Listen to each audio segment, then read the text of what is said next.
Hey everyone, it's Tobes, and welcome to your second monitor. Today is the next video in my series of March of the Machine Commander deck techs. I'm covering every legendary creature from the March of the Machine main set in no particular order, plus the extra legends from Mom Jumpstart, the special pre-release promos, and if there's interest, maybe even the non-face legends from the Mom Commander products. So if you have a request for a March of the Machine Commander you'd like to see me build, or a way you want to see me build it, let me know in the comments below. As you see, today our commander is Ayara, Widow of the Realm, who reigned over the court of Locthwain on the plain of Eldraine, my favorite set. When the Elven courts lost their hold on the realm, Ayara decided to remain in Locthwain rather than withdraw into the wilds with most of her Elven brethren. She stayed young for centuries thanks to the Cauldron of Eternity, until it vanished, after which she made a practice of marrying suitor knights who were besotted by her beauty, letting them quest for the cauldron, and then waiting a year and a day before declaring them lost and holding a funeral, which transitioned into a new wedding feast for her next spouse. Yeesh. I guess a little more life is worth anyone else's. Ayara was completed during the Phyrexian invasion, and in a bit of dark irony, fell to her death when Rankle used a love potion to lure her off a cliff. I love Eldraine and its silly fairy tales, and I'm excited to show you what I put together for Ayara. But before we get started, let's go over my deck building template. I like to build my decks around my commander. I want to show off why they're cool and why I put them in the command zone. So whatever they ask of me, I put 30 cards toward that. That's our game plan, it's what we try to do at the table, and how we try to win. 30 more cards go toward these three categories of support for that game plan in the form of card advantage, acceleration, and interaction. I usually run 1 or 2 Wraths, sometimes more if it would play into the game plan, sometimes none at all, but I almost always keep to my floor of 38 lands, so I make sure I always hit my land drops and I can get my spells into play. So let's talk about our commander.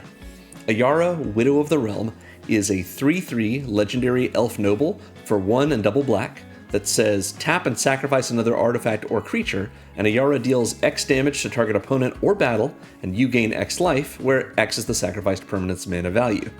We can also pay 5 and a Phyrexian red to transform Ayara at sorcery speed. Phyrexian red, of course, means we can pay a red mana to do it, or we can just pay 2 life.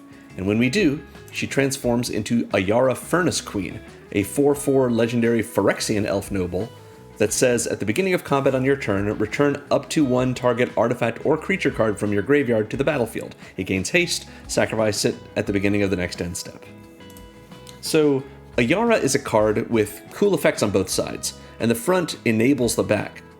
The Widow feeds our graveyard, draining our opponents in the process, and then the Queen digs up our creatures and artifacts for 1 more ride on the escalator.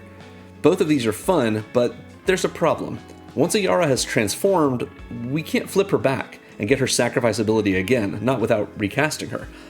And that's a shame, since we could get value out of the Queen reanimating our cards, and then sacrifice those cards for more value, then reanimate them again the next turn.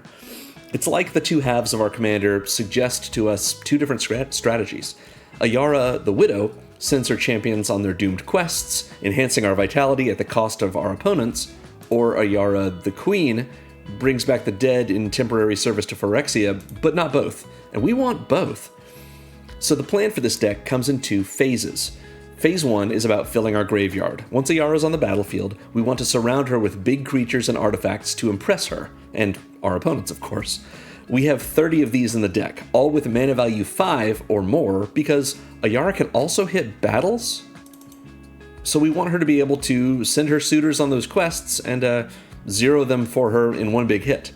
Plus, if our commander can only tap and sack 1 thing per turn, 5 damage, and therefore maybe a 10-point life swing, seems like a good threshold to hit. Keeping with the theme, once we have about 5 pieces in our graveyard, it's time to transform our commander. This is phase 2.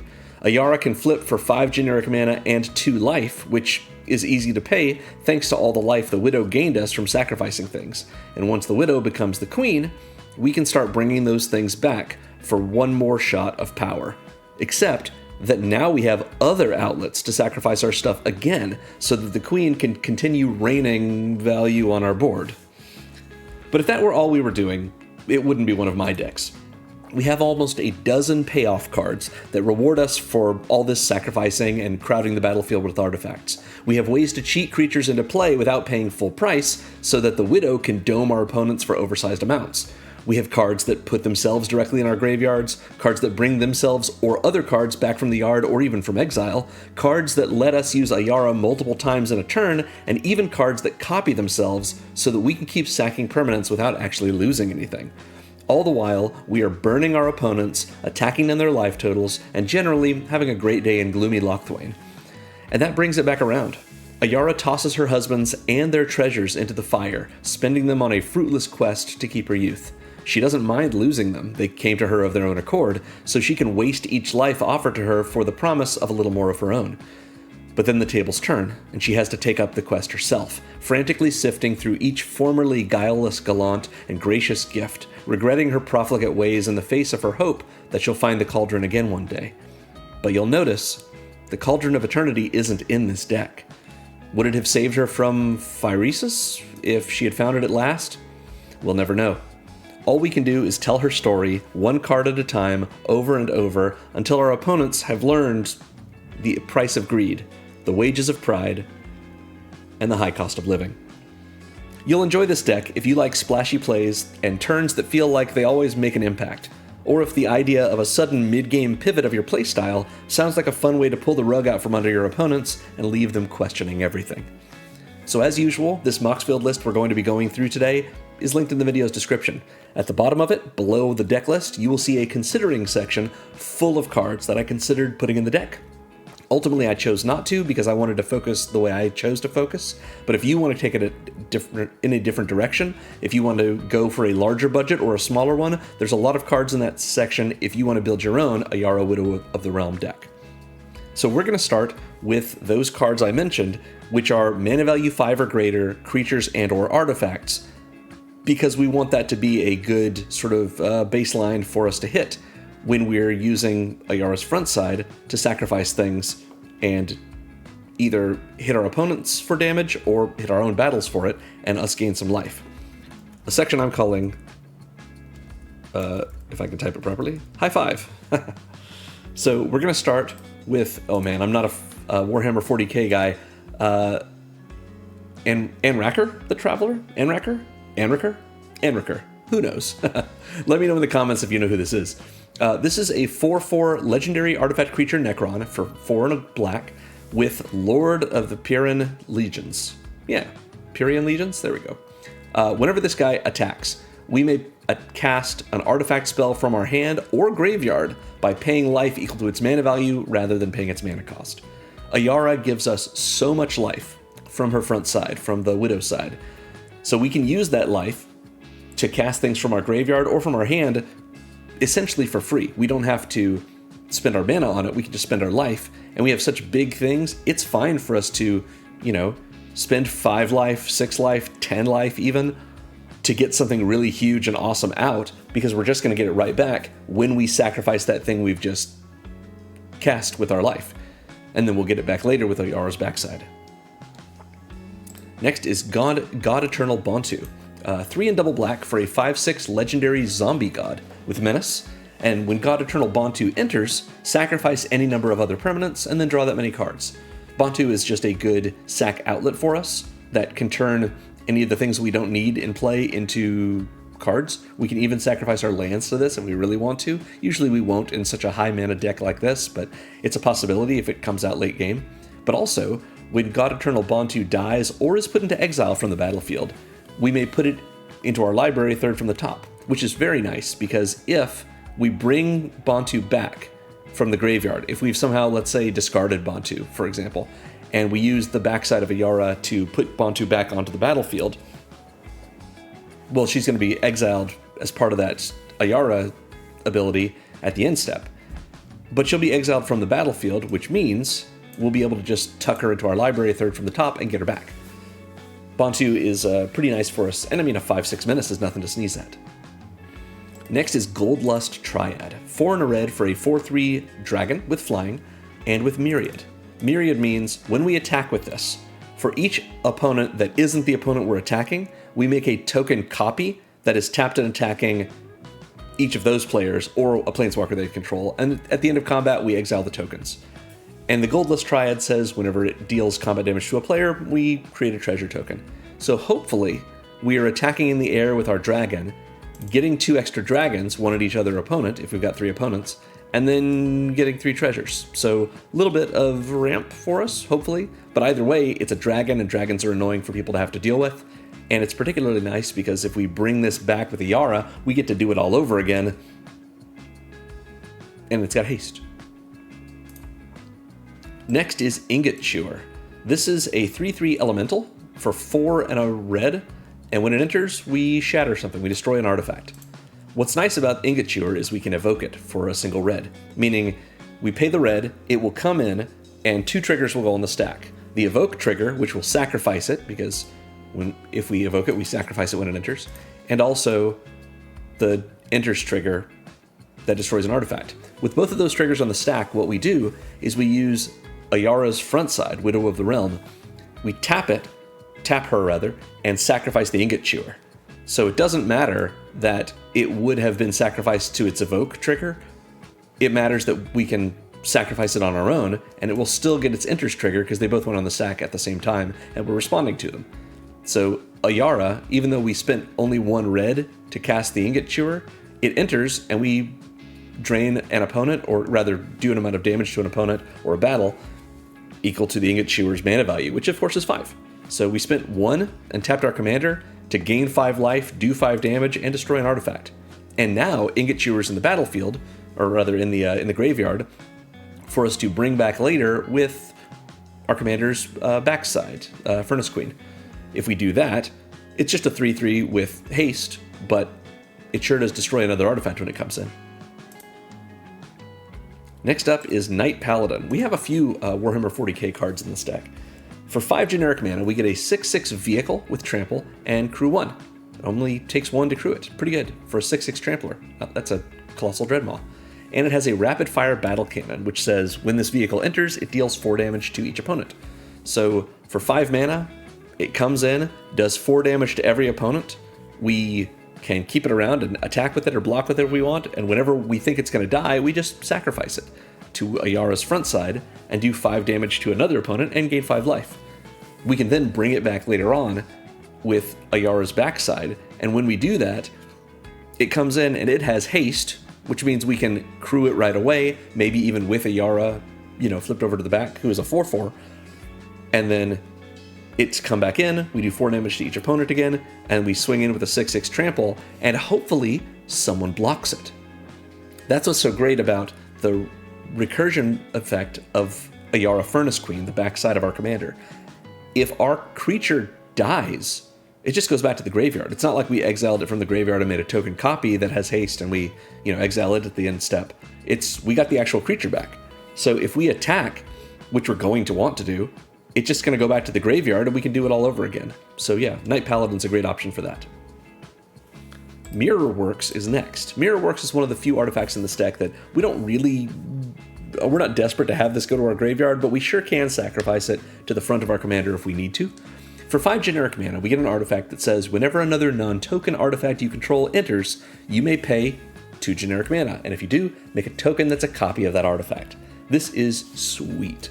We are running 40 total artifacts in this deck, so that means 39 cards besides Mirrorworks.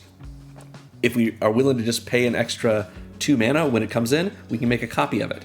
But that's not to say that we say, oh, I'm going to cast Knight Paladin for 5, and then I'll pay 2 more and to the Mirrorworks trigger, and I'll get a second Knight Paladin. That's pretty good. That's 8 damage to everyone's face. But this does not say when you cast a non-token artifact, which would make sense. You don't cast tokens. It doesn't say when a non-token artifact you control enters if you cast it or something like that. All that matters is the artifact entering, and is it a token? If it's entering and it's not a token, then we can pay 2 and make a copy of it, which means the backside of our commander reanimating an artifact like Knight Paladin, let's say, that's going to have to be exiled at the end step, but it sure did enter and we didn't pay any mana for it. So the fact that it entered and it's not not a token, and it is an artifact, means we can pay the 2 and get a token copy of it.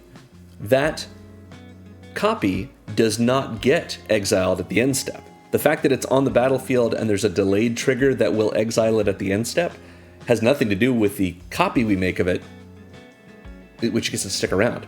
So we get to keep our token copy of Knight Paladin, even if we don't get to keep the original because it gets exiled at the end step. So yeah, Mirror works as a great way for us to get extra stuff into play that we didn't expect to, even if we're not casting it. Even more exciting, I really like Mishra's Self-Replicator in this deck. This is a 2/2 artifact creature assembly worker for 5 generic mana. It says whenever you cast a historic spell, you may pay 1 generic mana, and if you do, create a token that's a copy of this creature. So what is a historic spell? Well, every saga is historic, but we're not running any sagas. Every legendary card is historic. We've got actually plenty of those in this deck, 7 or 8 or so, including our commander. And we've got 40 artifacts, including Mishra's Self-Replicator, so 39 other cards, plus, you know, a bunch of legendaries, are all historic in our deck. And every time any of those comes in, we can pay just 1 more mana, whether or not we cast that spell or not, because every time we cast one of those, my mistake, got excited, we can just pay 1 extra mana to this trigger and make a copy of the Self-Replicator. And the next time we do that, both the original Self-Replicator and its token copy will trigger. And we could, if we have the mana for it, exponentially build up our Self-Replicators, or at least double them every time, which I know seems like it's the same thing as exponential, but it's not if you're also sacrificing them. It's not exponential growth, it's just doubling, and that's all we care about. Because we are going to sacrifice these things. We don't want to sacrifice the original Self-Replicator, although we sure can. What we want to do is sacrifice the tokens, and because these tokens are copies of the Self-Replicator, they also have a mana value of 5. So we can drain our opponents with the front side of Ayara for 5, or not drain, I guess, but damage them for 5, by just sacrificing the Self-Replicator copies if we feel like it. And then we've still got the original and any other copies we may have. And if we want to be able to get the Self-Replicator back into play with our commander, maybe we sacrifice the original or somehow get into the graveyard. We have the backside of Ayara up.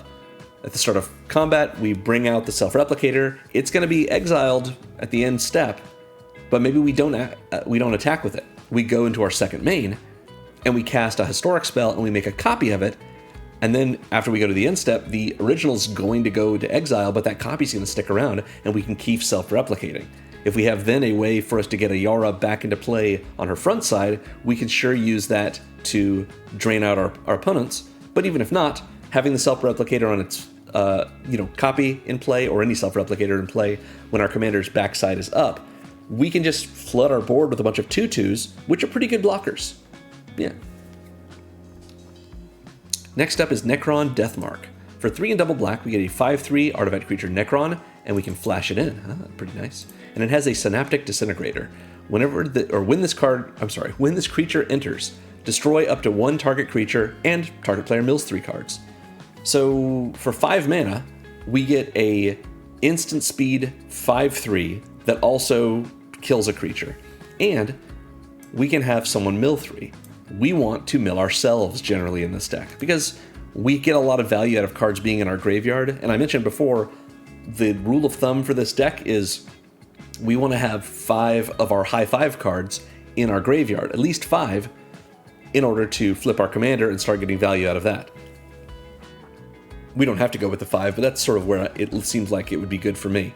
And so Necron Deathmark gives us a way for us to mill 3 cards, and 30 of the cards in our deck are hits for this. So that means 29 of the remaining cards, since the Deathmark itself is 1, means it's pretty likely we're going to hit at least 1 into our graveyard from this ability. Plus, we get our 5/3 at flash speed, and we get to kill something. Next up is Perigee Beckoner. This card is so cool in this deck. I'm really glad to have found a place for this Edge of Eternity's common. For 4 and a black, we get a 4/5 horror that says, when it enters, until end of turn, another target creature we control gets +2/+2 and gains. When this creature dies, return it to the battlefield tapped under its owner's control.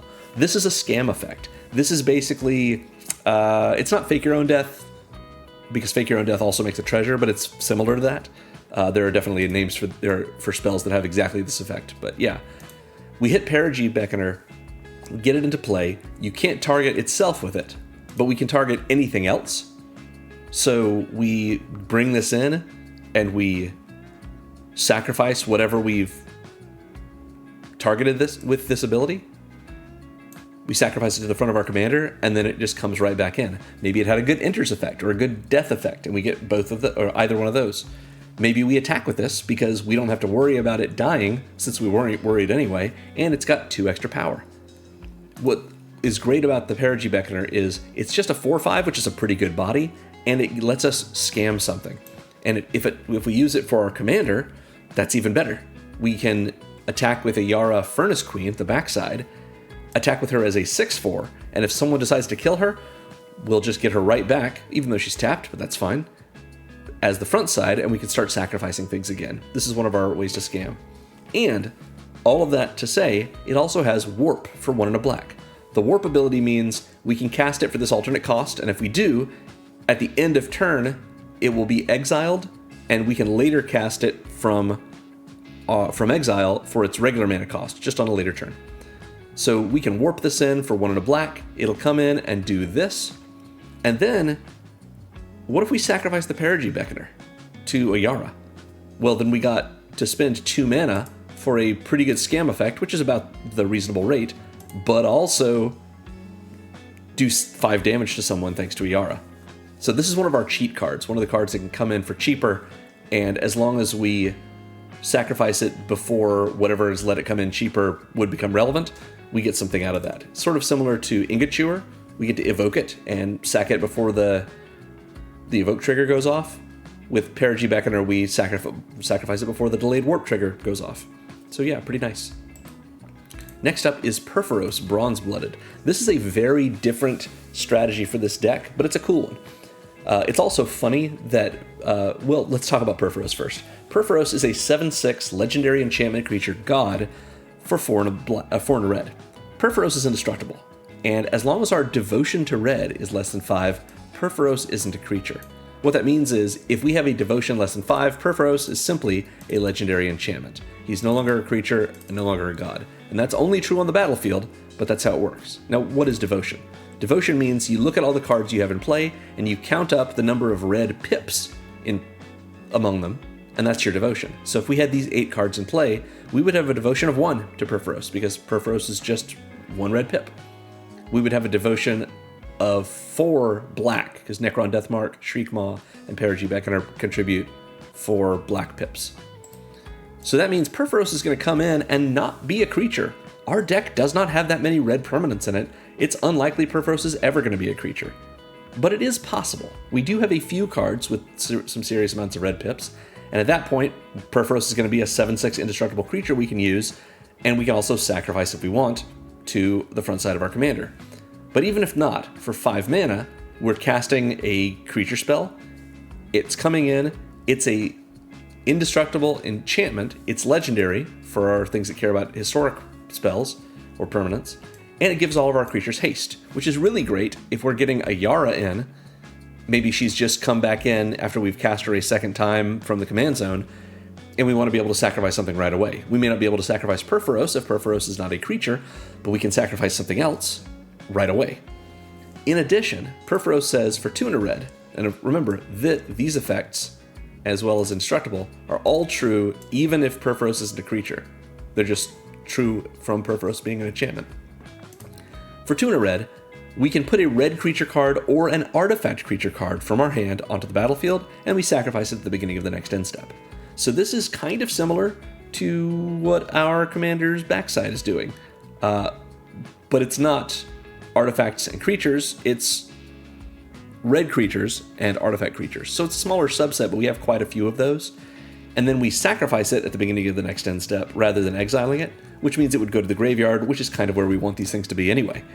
But especially nice is the fact that we don't have to sacrifice it to Purphoros' trigger. If we activate this, put a red creature or artifact creature onto the battlefield, it has haste, because all of our other creatures have haste. We can attack with it, we can do whatever we want with it, and then as long as we do what I'm about to say before this trigger at the end step resolves, we can sacrifice it to our commander, to the front side of her. And then we've gotten all this value out of Purphoros, and we've cheated something in for 3 mana. Next is another cheat card, it's Shriekmaw. 4 and a black for a 3/2 elemental with fear, which means it can't be blocked except by artifact creatures and or black creatures. So if someone has a creature that's neither black nor an artifact, they can't block Shriekmaw. And when Shriekmaw enters, we destroy a non-artifact, non-black creature. So we Doomblade something. We just kill something.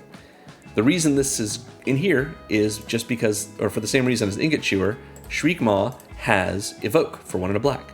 So for 1 and a black, it comes in, we have this trigger to destroy something, but also to sacrifice it. We respond to those triggers by sacrificing it to Ayara, and we still get to kill something. So then Shriekmaw will just hang out in the graveyard, and once we reanimate it with the backside of Ayara, it'll come in as a 3/2 with evasion, an evasive quality, that also kills something. Pretty good. Next is the Mightstone and Weakstone, a non-creature artifact. For 5 generic mana, we get a legendary, artifact Power Stone. A Power Stone, we'll talk about what that means in a second. When it enters, we choose to either draw 2 cards or give a creature -5/-5 until end of turn. So we can probably kill something, even something indestructible, or we can get a little bit of card draw. Both are good. And then, as this sits on the battlefield, we can tap it for 2 colorless mana that can't be spent to cast non-artifact spells. This is the Power Stone mana, and that's why it's a Power Stone. So this means we can use this mana on anything that isn't a spell. If we're using it to activate an ability, such as our commander's transformation ability, if we're using it for, let's see, do we have anything else we could do? Yeah, we could use it to pay Mirror Works. That's a triggered ability. Or Miss Yourself Replicator, it's another triggered ability. Mightstone and Weakstone, Power Stone mana, we can use it on anything other than spells as though there's no restriction on it. And if we're using it on a spell, it doesn't have to be a colorless spell, it just has to be an artifact spell. So we can't spend it on a non-artifact spell, which means we can spend it on artifact spells or anything that's not a spell. So we've got 40 artifacts, 39 other than this one, obviously, in the deck. So we can use this to cast any of those, and we can also use this mana on anything else. Plus, we've got a pretty good enters trigger. So yeah, pretty nice. Now we have a colorless creature. Not an artifact, but still good. Anti-Causal Vestige is 6 generic mana for a 7/5 Eldrazi that says, this is weird, when it leaves the battlefield, doesn't matter if it died, if it bounced, it was exiled, doesn't matter. When it leaves the battlefield, we draw a card, and then we may put a permanent with mana value less than or equal to the number of lands we control from our hand onto the battlefield tapped. So it's almost like we get to cast something for free as long as we would have been able to cast it with our mana, sort of a Fires of Invention type thing, and it lets us draw a card that we may be able to use that's even better than what was in our hand. So it has to be a permanent, but we've got a lot of those in this deck. So Anti-Causal Vestige has a leaves the battlefield trigger, which is great because we cast this, we get a 7/5, we get to attack with it, maybe it doesn't die in combat, and if it would, we just sacrifice it to the front side of our commander, do 6 damage to our opponent, gain 6 life, and get its leaves the battlefield trigger. But we also can warp it for 4 generic mana, so this is even better. We warp it in, it's a 7/5, we only paid 4 for it, and then we sacrifice it to Ayara before the warp delayed trigger at our end step. We do 6 damage to someone, gain 6 life, and get the leaves the battlefield trigger. So this is going to happen whether we let it warp away, or whether we sacrifice it to Ayara, or whether it dies in combat, whatever it may be. Anti-Causal Vestige may be good for us to warp in, and then just let this happen. Not sacrifice it to Ayara, and then cast it from exile later for its regular cost, and at that point we sacrifice it to Ayara. That might be a way to get the most value out of it, but still pretty nice to be able to, if we really need to get rid of a battle, or particularly an opponent, paying 4 to do 6 damage and gain 6 life, not bad. Next up is Combustible Gearhulk. I love this card. 4 and double red for a 6/6 artifact creature construct with first strike. 6/6 first strike for 4 and double red, pretty okay. And when it enters, target opponent may have us draw 3 cards. And if they don't, we mill 3 cards, and then this creature deals damage to that player equal to the total mana value of those cards. We've got a lot of high mana value cards in this deck. So if our opponent doesn't know what we're doing, maybe they see the Gearhulk and they're like, yeah, you just mill 3. And then we say, okay, you take 20 damage, because that might be the amount of mana value from the cards we milled. And if it doesn't matter how much damage they take, because we've just put 3 cards in our graveyard, and we just discussed with Necron Deathmark, why it would be great for us to mill 3 cards. We're going to want to be able to get those back ourselves anyway. And if they don't want that to happen, maybe this is the second time the Combustible Gearhulk has come into play, which could happen with the backside of our commander, then they give us a free Ancestral Recall when it comes in. Seems pretty good. Next up is Coveted Jewel. Coveted Jewel is 6 generic mana for an artifact, and when it enters, we draw 3 cards. So it comes with an Ancestral Recall. Pretty nice. And it adds 3 mana of any color. So that's a lot of mana, but it's a lot of card draw and mana production. And it also says, whenever one or more creatures an opponent controls attack us and aren't blocked, that player draws 3 cards and gains control of this artifact. Untap it. So what we do here with this, we don't want our opponents to steal the jewel. If they were to steal it, that's not great, but we would like to avoid that if possible. Which means that we have to do something with this before they attack us and aren't blocked. Which means, as long as we do what I'm about to say before declaration of blockers, we're fine. Because if they attack us and aren't blocked, means if there are creatures that are currently attacking us after declaration of blockers in the declare blockers step, then this would trigger. No creatures aren't blocked, quote unquote, until after declaration of blockers. So you don't have to worry about doing this during the declare attacker step after someone's declared an attack. That's the only time you would want to do this. But when you do, what you do is this. Your opponent's attacking, we don't have the ability to block, or to block all of those creatures, so we use Ayara to sacrifice the Coveted Jewel.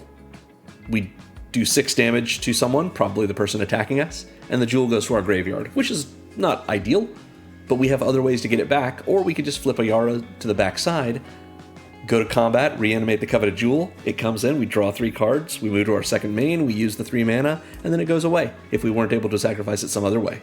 So Coveted Jewel is going to be able to definitely give us 3 mana and 3 cards for 6 mana, which is like 3 cards and, for 3 mana, if it gives us that rebate. And we can get rid of it using the front side of Ayara and not have to worry about it getting passed around the table. Next, from Modern Horizons 3 is Crabomination. For 4 and double black, we have a 5/5 Crab Demon with Emerge from Artifact for 5 and double black. So a little bit more expensive, but Emerge means we can cast this by sacrificing an artifact and paying the Emerge cost reduced by that artifact's mana value. So we can get this down to double black as long as we're willing to sacrifice an artifact that costs 5 or more. We have lots of artifacts that cost 5 or more, as we've been talking about. So Emerge from Artifact is a great way for us to cheat in a 5/5 for 2. And when it enters, target opponent exiles the top card of their library, a card at random from their graveyard, and a card at random from their hand, and we can cast a spell from among those cards exiled this way without paying its mana cost. We do that immediately. It's not like we have it available to us later on, or can even do it later in the turn. It's just right then. But we get 3 options for cards, and they don't get to pick the card from their hand that we are able to cast, or the one from their graveyard. And of course, the one from the top is always random, essentially. So we get, for 2 mana, and sacrificing an artifact probably, that we maybe have wanted to sacrifice anyway. Artifacts we wanted to sacrifice anyway, there are some. We get to cast something random from an opponent. We get a 5/5 that if we were to sacrifice it to the front side of our commander, we do 6 damage to someone and we gain 6 life. Next is Etali Primal Storm. I was stuck for a while with 99 cards in the deck, and then I realized, wait, Etali's perfect for this deck. For 4 and double red, we get a 6/6 legendary Elder Dinosaur that says, whenever Etali attacks, exile the top card of each player's library, then you may cast any number of spells from among those cards without paying their mana costs. So if everyone exiles a land, you don't get to cast anything. If everyone exiles a spell, you might be able to cast all of them. Maybe not. Some of them might be, a spell that has an additional cost required for it that we're not able to pay. It might be a counter spell that we don't want to cast. But it's pretty likely we're going to get at least one good thing, especially from our own library. So Etali, much like Perforos, is a way, although not as controlled of a way, for us to cheat something good into play from our library, plus get a bunch of other things from our opponents. And stealing an opponent's thing and then sacrificing it to our commander, pretty fun. Noxious Gearhulk is next. Gotta have the black Gearhulk as well. 4 and double black for a 5/4 artifact creature construct with menace. 5/4 menace is good. And when it enters, we may destroy another target creature, and if a creature is destroyed this way, we gain life equal to its toughness. So we blow up the biggest, scariest thing on the battlefield and gain some life. If the scariest thing was a small creature, we don't gain that much life, but it was still the scariest thing. Otherwise, we go for the biggest one, we gain a lot of life, we're doing fine. And we can always sacrifice the Gearhulk to our front side of our commander and drain our opponents. Next is Ruin Grinder. 5 and a red for a 7/4 artifact creature construct with menace. 7/4 menace is pretty good. And it says when this creature dies, each player may discard their hand and draw 7 cards. Usually we want to do that. There's very few things in this deck that are better in our hand than in our graveyard with us drawing 7 cards. So being able to put things in our graveyard to get back with the backside of our commander and also get a full new grip, that's totally worth it. And putting things in our graveyard is also good, so why don't we do it with the Ruin Grinder? Mountain Cycling for 2 means while this is in our hand, we can pay 2 generic mana and discard the Ruin Grinder to search our library for a mountain, reveal it, put it in our hand, and shuffle. We have a couple of typed dual lands, so we might be able to get a land into our hand that is both a mountain and a swamp, and maybe even comes in untapped, all because we put this 6 mana creature in our graveyard and paid 2. So pretty good as a way to draw a card that is going to help us because it's a land and we're a little bit mana thirsty in this deck. And it entombs itself or does the same thing with our hand. Demonic Junker from Aetherdrift is next. 6 and a black for a 4/3 vehicle that crews for 2, so again our commander can crew it, but it has affinity for artifacts, meaning it costs 1 generic mana less for each artifact we control. So it's possible, it's not super likely, but it might get there, that we are able to play the Demonic Junker for a single black. And when it enters, for each player, destroy up to 1 target creature that player controls, and if a creature you controlled was destroyed this way, put 2 +1/+1 counters on this vehicle. So that means we can blow up 1 thing for each of our opponents, and if we want, we can blow up one of our own things to put 2 counters on the Junker, making it a 6/5. If we don't want to do that with our own thing, we just get to kill something on everyone else's board. If our Demonic Junker is discounted by, let's say we've got 3 artifacts in play, it's down to 4 mana. 4 mana to kill 3 things, 1 on everyone's board, and maybe sack one of our own things, even though it's not a sacrifice effect, to make this a 6/5, still cruise for 2, very nice. Next is Mirror Battlesphere. 7 generic mana for a 4/7 artifact creature mirror construct that when it enters makes 4 1/1 mirror. They are colorless artifact creatures. When this Battlesphere attacks, we can tap any number of mirror we control, and if we do, the Battlesphere gets a power bonus equal to the number of mirror we tapped, and does that much damage to a player or planeswalker that it's attacking. So we get to make some mirror, attack with the Battlesphere. Seems good. Maybe we tap all 4 of them, and it's an 8/7, and we're doing 4 damage directly to the player or planeswalker the Battlesphere is attacking. Pretty good. Then we sack the Battlesphere to our commander and do 7 damage to that opponent and gain 7 life. Then the backside of our commander brings the Battlesphere back. It enters a second time, and we make 4 more mirror. We then attack with the Battlesphere, tap all 8 mirror, and now it's a 12/7, and we're doing 8 direct damage to the player we're attacking. And then hopefully we can sacrifice the Battlesphere before it gets exiled at the end step, and we do it all over again. And now we've got 12 mirror we can tap, do 12 direct damage, have a 16/7. Yeah, it seems pretty fun. Next is Phyrexian Fleshgorger. 7 generic mana gets us a 7/5 artifact creature Phyrexian Worm with menace and lifelink and a ward ability. That means they have anyone who targets the Phyrexian Fleshgorger other than us with a spell or ability has to pay life equal to its power, or that spell or ability is countered. That's what ward means. This is all very nice, but it's also good that it has Prototype for 1 and double black. Prototype means if we want, we can cast this rather than for 7 generic, we can cast it for 1 and double black. And if we do, it will come in as a 3/3 rather than a 7/5. And then it just keeps that new mana cost and color and size. So the ward would be pay 3 life, since its power would be 3. The Phyrexian Fleshgorger is sweet because we cast this for 3. It comes in as a 3/3 menace lifelink with ward, and if we sack it, we're going to do 3 damage to someone else because it retains this 3. I believe it does. Yeah, it has the mana cost. Well, the spell does. The permanent the spell resolves has the same characteristics. Yep. So the permanent that this will become will still have this mana cost, even though it's got a printed mana cost of 7, because that's how prototype works. If we then sacrifice it and somehow bring it back, it will come back, however, not as the prototyped version because it's a new game object. It'll just use the printed cost. So it'll be a 7 generic mana, or a 7 mana value, menace lifelinking 7/5 with that ward ability still. So this is one of the other ways we can cheat something into play, and it will stick around just at a smaller form. But if we're able to bring it back and then bring it back with our commander and then sacrifice it post-combat and then bring it back with our commander again, 7/5 menace lifelink is pretty great, especially when it's got this big ward cost. Next is Spine of Ishza, another 7 mana artifact. When it enters, we destroy a permanent. Just blow it up. It can be a land. That's not a thing that I love to do, but sure can. Kill the biggest, worst thing for us on the battlefield. The biggest threat just goes away. It's destroyed. And when the Spine of Ishza is put into a graveyard from the battlefield, return it to its owner's hand. So that means we cast the Spine. It enters. We blow something up.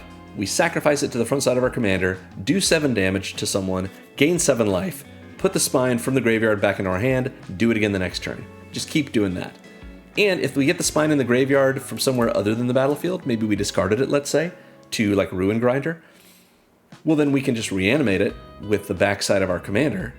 It'll come in, blow something up, and yeah, it'll just go to exile since it won't be able to bounce to our hand, unless we can then sacrifice it before it exiles at the end step. And once we've sacrificed it, it will go back to our hand and we can get back to this, especially if our commander is able to go back to her front side. Next up is Imskir Iron Eater. 6, a black and a red for a 5/5 legendary demon, again, legendary, with affinity for artifacts. So it also has affinity, like we saw before. It could be just a black and a red for a 5/5 demon. When it enters, we draw X cards and we lose X life, where X is half the number of artifacts we control, rounded down. So we might draw 0 and lose 0. It's possible if we only have 1 artifact in play, or none. But it might draw some cards, and we have plenty of life to spend. We can also pay 3 in a red and sacrifice an artifact to have Imskir deal damage equal to the sacrificed artifact's mana value to any target. This is not as good as Ayara, because Ayara can only go face, but she also gains us life and only taps to do it. We don't have to pay any mana. Imskir can do it over and over if we've got this cost to pay multiple times, but doesn't gain us any life, and it does cost 4. However, it can go to any target. We can kill planeswalkers with this. We can hit creatures with this.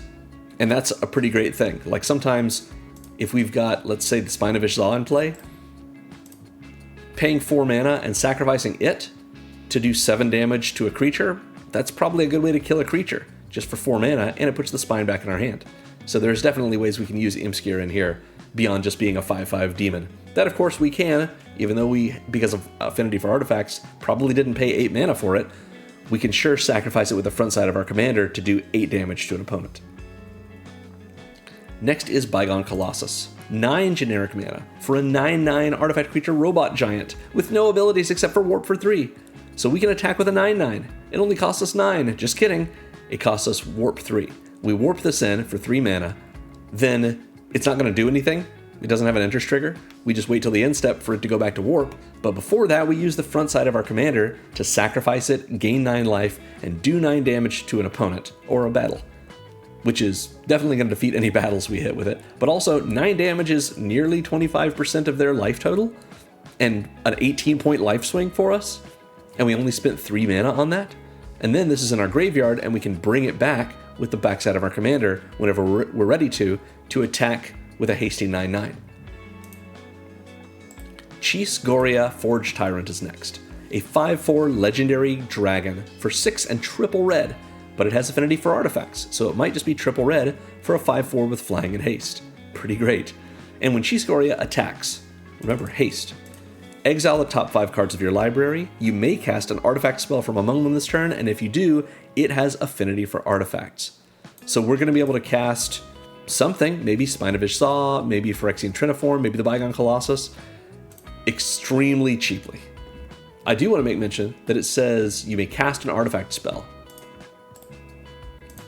Bygone Colossus has Warp, which is an alternate casting cost.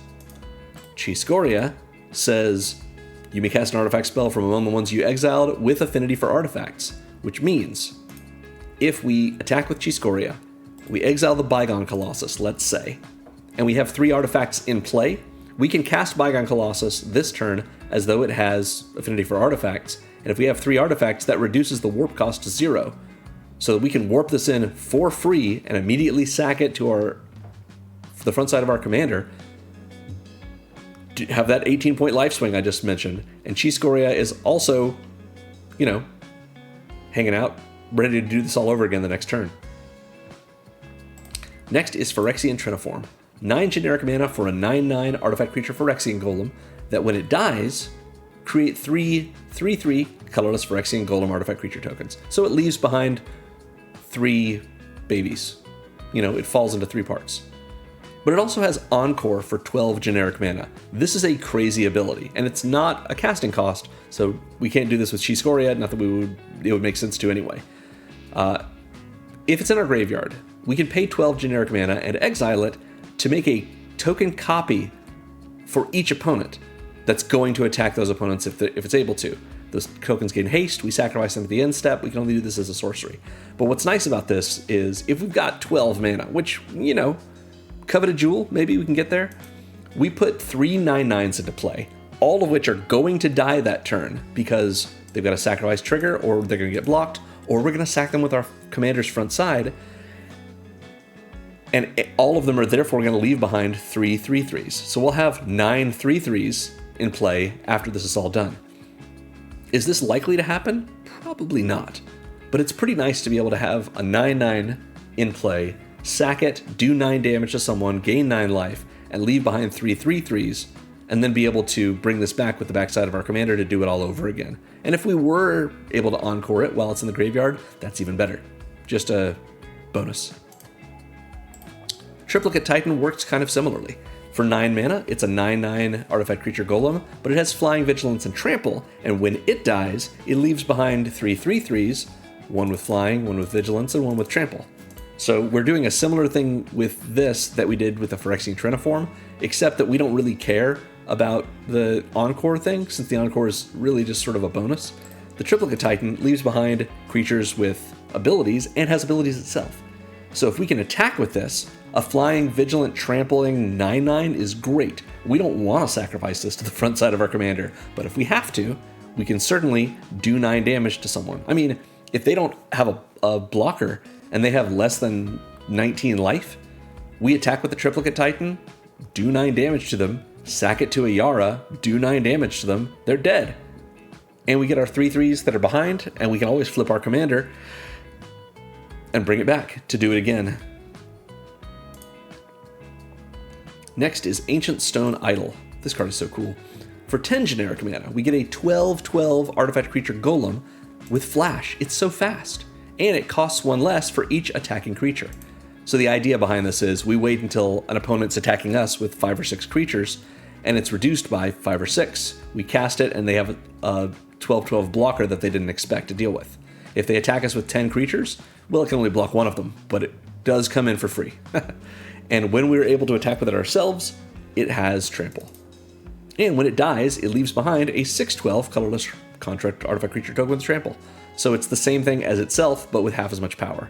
So pretty nice with the Ancient Stone Idol, and a good way for us to get it into play for cheap, block with it, hopefully kill something, sack it, do 10 damage to someone, and gain 10 life that maybe mitigates whatever other creatures we couldn't block with it. And it leaves behind this 6/12, which itself is not a copy of it, so it doesn't have a mana value, so we don't want to sacrifice this with the Ayara, so we've just got a 6/12 Trampler as a great blocker and a good attacker. Finally is Metalwork Colossus. Love this card. 11 generic mana, good grief, for a 10/10 artifact creature construct, but it costs an amount less equal to the total mana value of non-creature artifacts we control. We have some of those. Coveted Jewel is 6. It would make this into a 5 cost. Pretty sweet. And if we sacrifice 2 artifacts, we can return this from our graveyard to our hand. So if we have a way to cast this for cheap or even free, then we can cast this for free, tap Ayara to sacrifice it, do 11 damage to someone, gain 11 life, and then sacrifice 2 artifacts to put it back in our hand and recast it again for free, and just have it wait around as a 10/10 blocker until we can untap with Ayara and do it all over again. That covers our high five section. Before we move on, I want to talk about our payoffs. These are 11 cards that give us value from all the things that we're already doing, which you've seen from our high fives. So we're going to start with Vat of Rebirth. This is a single black for an artifact that says whenever another artifact or creature we control is put into a graveyard from the battlefield, put an oil counter on the artifact. Oil counters don't have an inherent meaning, they're just used by the Vat of Rebirth. But for 2 and a black, and tap and remove 4 oil counters from it, return target creature card from your graveyard to the battlefield, but only as a sorcery. So in a deck like this, where we're getting so many artifacts and creatures into our graveyard from the battlefield, this is a way to get incredibly inexpensive reanimation multiple times over the course of the game. We might even be able to get Ayara back with this. If we've got 4 oil counters, or let's say 3 oil counters when Ayara is destroyed, it'll trigger from Ayara being destroyed as she goes to the graveyard. We don't have to then put her in the command zone. We can just leave her there and activate the Vat and bring her back right away. So yeah, Vat of Rebirth is a lot of value, and I put it in a lot of my decks that are black that care about things going to the graveyard, which is a lot of black decks. Next, I don't know this Lord of the Rings writing, but Gloin, this guy, Dwarf Emissary. For 2 and a red, we get a 3/3 Legendary Dwarf Advisor. He's legendary, so he's historic. But also, whenever you cast a historic spell, doesn't trigger him. This has to be in effect when he's on the battlefield, so after he's already been cast. We create a treasure token, but only once each turn. So each time we cast something on our turn, as long as it was legendary, an artifact, legendary or an artifact, since we don't have any sagas in this deck, this guy's going to give us a treasure. Sweet. We can also tap him and sack a treasure to goad a creature. Goad means until our next turn, that creature must attack if it's able to, and has to attack a player other than us if it's able. This is interesting because it means a player. So it can't attack a planeswalker, can't attack a battle, has to attack a player, and as long as there is any player other than us that they're able to attack, they have to attack that player. So this is a little bit of a protective ability. It costs us a treasure, but that's all right. We're going to make more. Weft Stalker Ardent is great. This is 2 and a red for a 2/3 Drix Artificer. The Drix are so cool from Edge of Eternities. Whenever another creature or artifact you control enters, this creature deals 1 damage to each opponent. So it's just a pinger. It's an impact tremors for creatures and artifacts, which is a little extra bit of burn for us on top of what the kind of burn that Ayara's doing. It also warps in for a red, which we're probably not going to use this with Ayara, but we sure could if we wanted to. But what we can do with this is, maybe we have 8 mana, let's say, good grief, and we have like a Spine of Ishzaw in our hand. We can warp this in for a single red, and then pay for the Spine of Ishzaw with the other 7. The Weft Stalker Ardent will trigger, we'll get that ping, we'll get the Spine of Ishzaw trigger, and then at the end step, the Weft Stalker Ardent will go to exile, and on a later turn we can cast it for 3.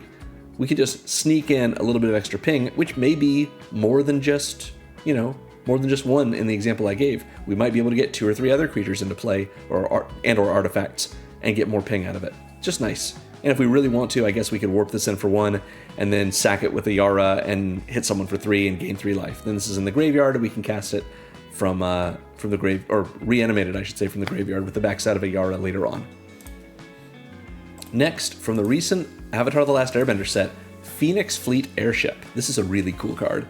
2 and double black for a 4/4 vehicle with flying, and it crews for 1. Only takes 1 to crew this 4/4 flyer. That says at the beginning of your end step, if you sacrificed a permanent this turn, create a token that's a copy of this vehicle. So this is an intervening if clause. It means we have to have sacrificed a permanent before our end step, which we're probably going to do anyway with some of the trickery that we've gotten here. But if we wait until the end step, we don't get to then, on the end step, sacrifice something and have this work, because this won't trigger at all, this ability, if we haven't sacrificed something already by the time we get to the beginning of our end step. But if we have, we make a copy of the Phoenix Fleet airship. Much like that Mishra self-replicator, it is a full copy that has a casting cost of 2 and double black, which means it has a mana value of 4. And it says, as long as we control 8 or more permanents named Phoenix Fleet airship, this vehicle is an artifact creature. It just is always crewed. So if we can get a few turns past where we've sacrificed something and make copies of the airship, once we've got 8 of them, we have 8 flying 4/4s. That's a fleet of angels, basically. But in all honesty, it's not going to happen that often, but we can sure get it going. So let's say we play the airship, we sacrifice something else, at the end step we get a second airship. Then the next turn we do the same thing and we get 2 more airships. Now we've got 4 airships. That next turn we can sacrifice one of our token airships. And then the 3 that remain will make copies of themselves at the end step, and we drained our opponent for 4. Now we've got 6 airships. We sacrifice one of those. At the end step, all 5 of the remaining ones will make copies. We have 10 airships. They are now all artifact creatures, and all therefore flyers, and the turn after that we can swing in. It takes a long time to make it happen, but being able to get free drains of 4 every turn because we made a copy of the turn before, pretty nice. It's not Mishra self-replicator, which we love, but it is pretty sweet. We've seen we haven't seen the Slagstone Refinery yet. This is great. For 4 generic mana, it's an artifact that says whenever this artifact or another non-token artifact we control is put into a graveyard from the battlefield or is put into exile from the battlefield. So artifacts that are going to exile thanks to the backside of our commander's delayed trigger, the payoff for all that is we get a Power Stone token. It comes in tapped, and it makes the same kind of mana we saw from the Might Stone and Weak Stone. Mana that is only able to be used for non-artifact spells. That can't be used for non-artifact spells. We can use it to cast artifacts, or to do anything with mana that isn't casting a spell. If it's casting, it's got to be an artifact spell. Otherwise, we're paying costs, we're activating abilities, that sort of thing. Traxos, Scourge of Krug, is next. Traxos is a 7/7 legendary artifact creature construct for 4 mana. So Traxos is a big friend that we didn't put in the high 5 category because he doesn't cost 5. Traxos tramples, but Traxos enters tapped and doesn't untap during our untap step. However, we untap Traxos whenever we cast a historic spell. So another historic payoff for us. We can untap Traxos sometimes on our opponent's turn if we're playing like the Stone Idol that we can flash in on an opponent's turn. Yeah, surprise blocker that way, but otherwise a 7/7 attacker that we can usually untap after attacking with because we just cast a spell in our post-combat main phase. We've seen Mishra Self-Replicator. That's a great payoff for all of our historic spells, making more self-replicators. Demonic Junker pays us off because it has affinity for artifacts, as does Imskir and Chiskoria, and Metalwork Colossus gets a cost reduction based on the total converted mana cost of non-creature artifacts we control, so a similar payoff. So that covers all the cards that I want to call central to our game plan. We're going to talk about the supplemental cards that add into the game plan, but first I want us to go over these support sections. We're going to start with our card advantage section, which as usual I've tagged here just as draw. It doesn't mean that all these cards actually draw us a card. Some of them just give us access to a new card or a new permanent, and so it's close enough. We're going to start with Skull Clamp, because a big part of our deck is sacrificing our creatures to the front side of our commander. Skull Clamp is a single generic mana for an equipment that equips for 1, gives the equipped creature +1/-1, and says whenever that equipped creature dies, we draw 2 cards. So once the Skull Clamp's on the battlefield, we spend a single mana, equip it to the biggest thing we have, and then sacrifice that thing to our commander at some point, maybe that same turn after attacks. And not only do we get to do damage with our commander equal to the mana value of whatever we sacrificed and gain that much life, we also draw 2 cards. Then, the next time we have a big creature in play, we spend 1 more mana, equip with Skull Clamp to it, and it's ready for Ayara to sacrifice that as well, and for us to draw 2 cards off the top of it. Skull Clamp just gives us so much value in this deck, especially because we have things dying all the time. It is worth noting, though, it's not worth equipping the Skull Clamp to our creatures that the backside of Ayara brings back, unless we're planning to sacrifice them ourselves prior to the end step, because since they came back with Ayara, they're going to get exiled at our end step, assuming we don't sacrifice them or they don't die on their own. And in any case, since Ayara triggers at the start of combat, we don't have the ability, timing-wise, to equip Skull Clamp until post-combat main anyway, our post-combat main phase. So unless we're planning to sacrifice it ourselves, Skull Clamp is really here for the front side of Ayara more than anything. Next we have Ichor Wellspring. For 2 generic mana, we have an artifact that says when it enters or is put into a graveyard from the battlefield, we draw a card. It's that simple. It comes in, we draw a card. We sack it with Ayara because it's early in the game and we don't have something big yet.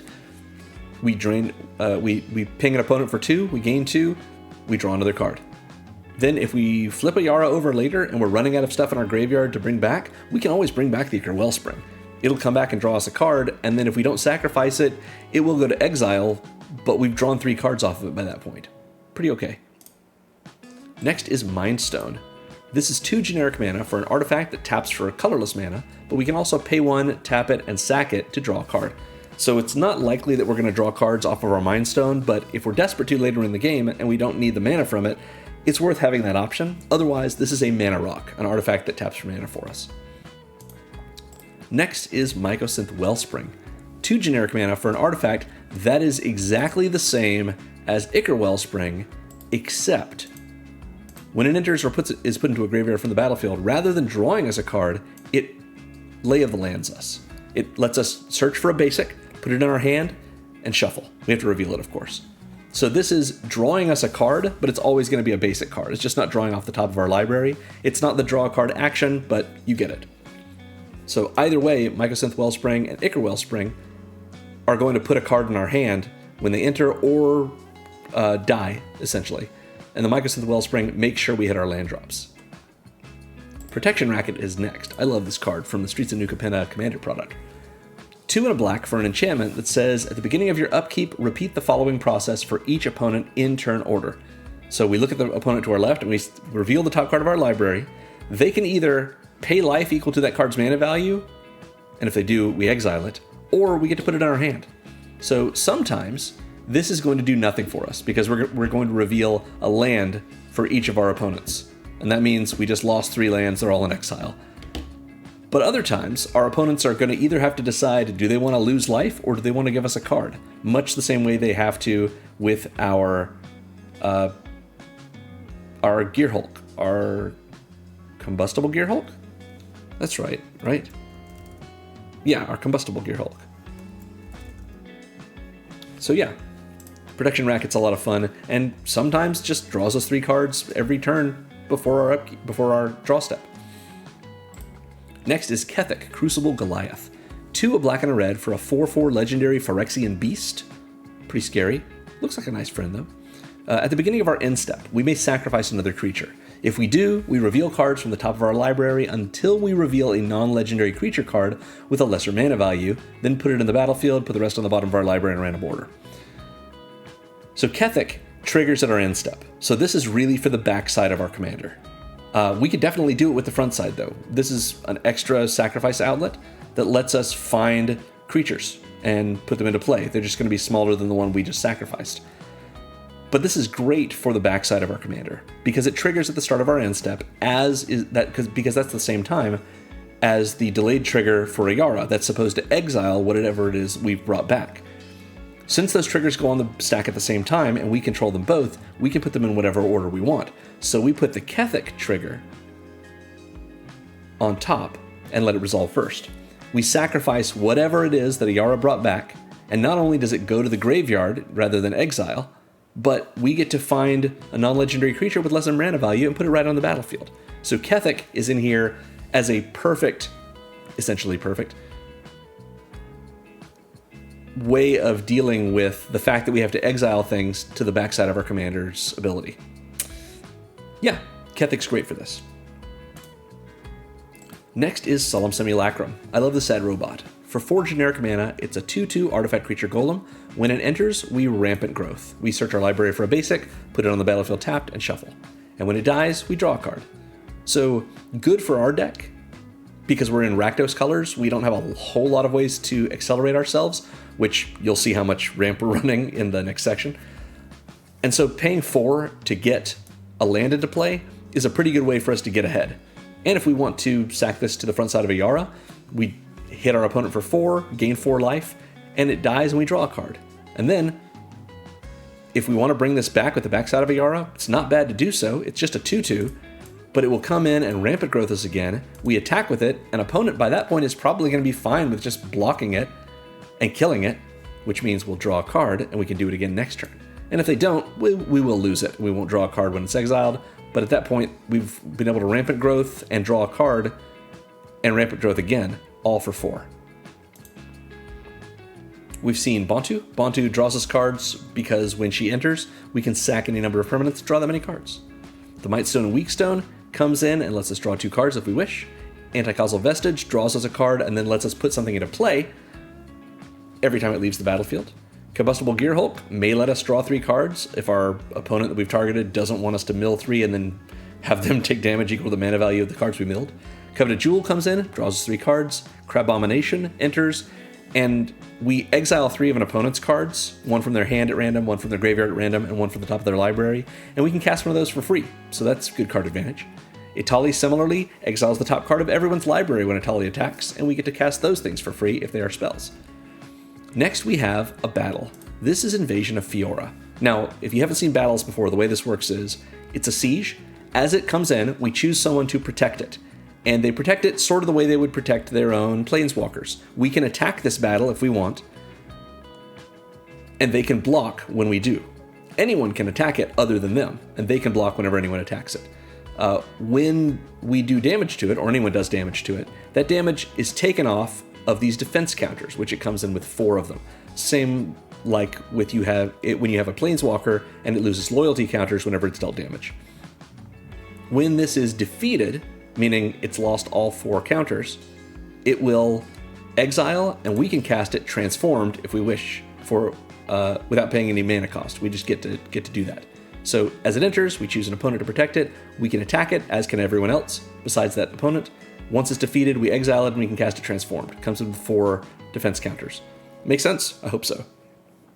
When it enters, we choose to either destroy all non-legendary creatures. Destroy all legendary creatures, destroy all non-legendary creatures, or both. This can just be a straight-up board wipe. We get to do whichever one we want. Oftentimes we won't destroy Ayara, but sometimes we want to. Sometimes we want to kill the backside of Ayara so we can replay her as the front side and do the front side part again.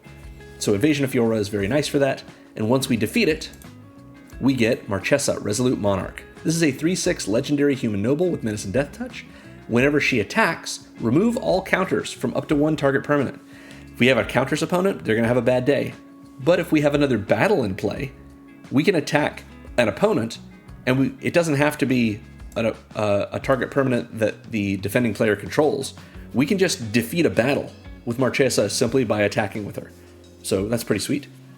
And at the beginning of our upkeep, if we have not been dealt damage since our last turn, we draw a card and lose a life. So Marchesa also draws us cards. In addition to being a way to defeat battles, a pretty great attacker and blocker, and a board wipe. Neat. We've seen the Rune Grinder. Rune Grinder lets us discard our hand and draw 7. That's a pretty good piece of card advantage, usually. Imskir lets us draw an amount of cards and lose that same amount of life, equal to half the number of artifacts we control rounded down when it enters. And Chiscoria, when it attacks, we exile the top 5 cards of our library, and we can cast an artifact from among them with affinity that turn. So there we go. That covers our card advantage section. Let's take a look at acceleration, which again I've just shorthanded here as ramp. Obviously, we're running Soul Ring. We've got a big mana deck, so we want to run the best kind of fast mana in these sort of bracket decks. For 1 generic mana, we get an artifact that taps for 2 colorless mana. That's all it does. It's extremely powerful. Put this in your deck. Wayfarer's Bauble is next. For 1 generic mana, we get an artifact that if we pay 2, tap, and sack it, we get to Rampant Growth, the same thing that happens when our Solemn Simulacrum enters. This is good because Rampant Growth normally costs 2 mana, but it's in green. For us, Wayfarer's Bauble costs 3 mana, 1 to cast and 2 to activate, over the course of 2 turns though, so pretty okay. And we also have several different things that care about when our artifacts die. So Wayfarer's Bauble is going to trigger those things since it's getting sacrificed on its own. And we get our land out of it. Arcane Signet is next. This is another rock that we have to run. 2 generic mana for an artifact that taps for 1 mana of any color in our commander's color identity. So it's a 2 mana rock that taps for red or black and it comes in untapped. Of course we're running this. Same thing as Mind Stone, where it's a 2 mana rock that taps for colorless, comes in untapped, still worth doing. Next is Rakdos Signet. 2 mana for an artifact that taps for black and red if we pay a mana into it. So this is not making 2 mana exactly. I mean, it is, but we're having to pay a mana into it. So we're tapping like a land, let's say, and the Signet. So we've tapped 2 permanents and we've made 2 mana. So it's not like it's a huge amount of acceleration, but it is a little acceleration and it fixes our mana, and that's pretty good. We also have the Talisman of Indulgence. Also 2 generic mana for an artifact, and it just taps for colorless. Pretty good. We can also have it tap for black or red if we're willing to let it do 1 damage to us, which we for sure are. We're going to be gaining a lot of life with Ayara's front side, so pretty good to do. And, as I often say, these talismans are great because we usually just use them for colorless mana, and if we really need a colored pip, or a colored bit of mana for us, a moat if you will, it's worth taking a damage to fix our mana perfectly. So the talisman is definitely better than the Rakdos Signet, but we run both because why not? Burnished Heart is next. This card is really fun in this deck. 3 generic mana gets its a 2/2 artifact creature Elk with the ability 3 and sack it, Rampant Growth 2 times. Search your library for 2 basics, put them on the battlefield tapped and shuffle. So the Burnished Heart, the usual play pattern is you play it, you wait for someone to attack, you block, and then in response to blockers, assuming their attacker didn't have trample, you sack the Burnished Heart, and you get some lands for your next turn. But in our deck, Burnished Heart, we can sacrifice it to Ayara's front side, but what we want to do is sacrifice it to its ability, do a little bit of ramping, flip our commander, use our commander to bring it back, and then sacrifice it to its own ability again. And do that endlessly and just get all of our basic lands out of our library. We're probably not doing that. It's probably not as powerful as bringing back something else. But we sure can do it over and over and over. And being able to pay 3 mana and double Rampant Growth is pretty good compared to Wayfarer's Bauble, which is 3 mana for 1 Rampant Growth. Especially since this is repeatable that way. But it's also nice that Wayfarer's Bauble, I guess I should mention, is also repeatable with the backside of our commander. If we want to bring back our 1 generic mana artifact, we can, and just pay 2, tap and sack it, put it back in our graveyard, find a land. Both of these are solid in this deck. Glowin, this guy, makes us treasures whenever we cast historic spells. Treasures are great. Patriarch's Seal is next. This is a Manalith, which is to say a 3 mana artifact that taps for 1 mana of any color. Good for us. Except that it also lets us pay 1 and tap it to untap target legendary creature we control. That means the front side of Ayara. Specifically, we can do it with any other legendary creature we have. Maybe we want to block with Imskir or Itali or something like that and surprise our opponent. But what we will really want to use this for is to tap Ayara, sacrifice something huge, hit our opponent for a lot of damage, and then gain life. Then pay 1 and tap Patriarch's Seal to untap Ayara. Do that again with another big thing we have in play. That might mean doing, 20 damage to someone and gaining 20 life in 1 turn. It's not super likely to be. It might be more like 10 damage to someone and gaining 10 life, but that's a 20-point life swing. That's 1 mana that we spent on that. Pretty good. Next is Slowbad Iron Golem. I'm so glad to be able to put this in a deck, because this card sucks in most contexts, and in this deck it's great. For 2 and a red, we get a 3/3 legendary creature Phyrexian Goblin Artificer. Don't ask about the sad story behind these 2 creatures that have been combined into 1. It's so sad. Go watch Spice 8 Rack's channel. Just in general, it's so good. So yeah, Slowbad, if we tap it and sacrifice an artifact, we get to add an amount of red mana equal to the artifact's mana value, the one that we sacrificed, but we only get to use that mana to cast artifact spells or activate abilities of artifacts, which is ultimately not terrible in our deck. Again, 40 artifacts. Being able to sacrifice something that we reanimated with our commander's backside, attack with that big artifact creature, let's say, maybe it survives or maybe it doesn't, and we get to sacrifice it to Slowbad. Hopefully it survived combat, so that post-combat we can sacrifice it to Slowbad, put it back in our graveyard rather, and use all the mana we got from sacrificing it to Slowbad to cast something else that's cool from our hand. We've seen Slagstone Refinery. It makes us Power Stones, even though they're tapped. It makes tapped Power Stones whenever our non-token artifacts go to the graveyard or exile from the battlefield. Sad Robot. Rampant Growth us when it enters. Enracker attacks and lets us cast spells from our artifact spells from our hand or graveyard by paying life rather than mana. That's pretty good. Just one, but one every time it attacks. Goldlust Triad, whenever it does combat damage, or one of its token copies from Myriad does combat damage to a player, we make a treasure. Mightstone and Weakstone, of course, taps for 2 Power Stone mana. Anticausal Vestige lets us draw a card and then put a permanent into play. That permanent could be a land.